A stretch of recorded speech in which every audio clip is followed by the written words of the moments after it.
correction de l'exercice 2, des exercices à chercher. Donc, dans l'exercice 2, la consigne, c'est de calculer le volume de T avec D limité ou bien délimité par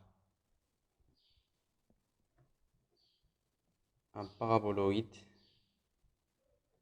d'équation z égale à a x carré plus y au carré.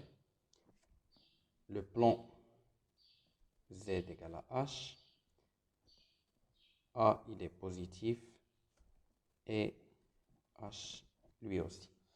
Donc, pour calculer ce volume, donc on voit d'abord que nous avons là x carré plus y au carré.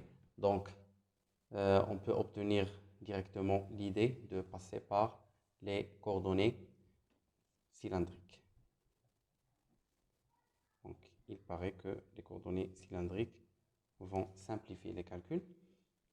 Donc,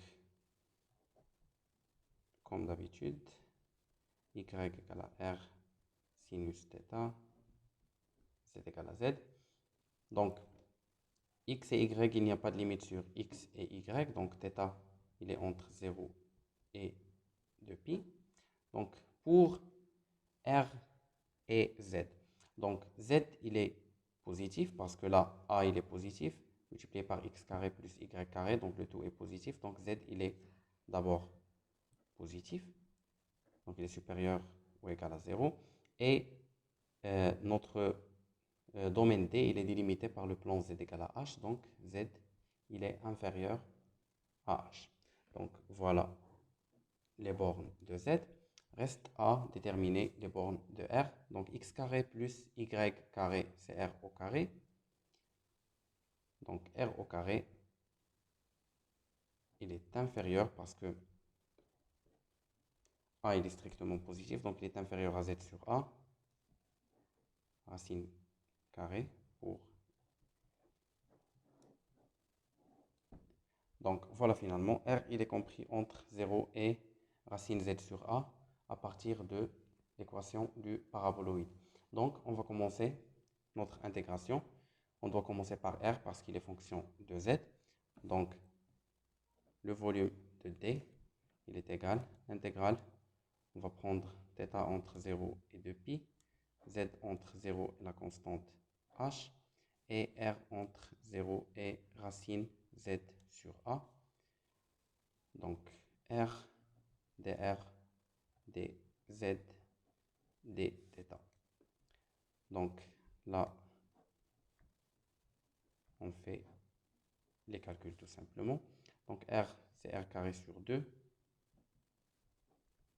entre 0 et racine z sur a, dz dθ. Donc, là, l'intégrale entre 0 et 2π. On va faire sortir cette constante 1/2 de l'intégrale entre 0 et h. Et là, c'est la racine de z sur a au carré, donc c'est z sur a. Moins 0, bien sûr, donc dz dθ. Donc, le a, c'est une constante, il va sortir. Z, on va l'intégrer, c'est z carré sur 2 entre 0 et h dθ. Donc, 1 sur 4a et z carré, c'est h au carré. Et la θ entre 0 et 2π. Donc, notre volume, c'est 1 sur 4a, 2π. Donc, ça donne h carré fois pi sur 2a. Donc, c'est pi h carré sur 2. Donc, voilà le volume à l'intérieur de ce paraboloïde.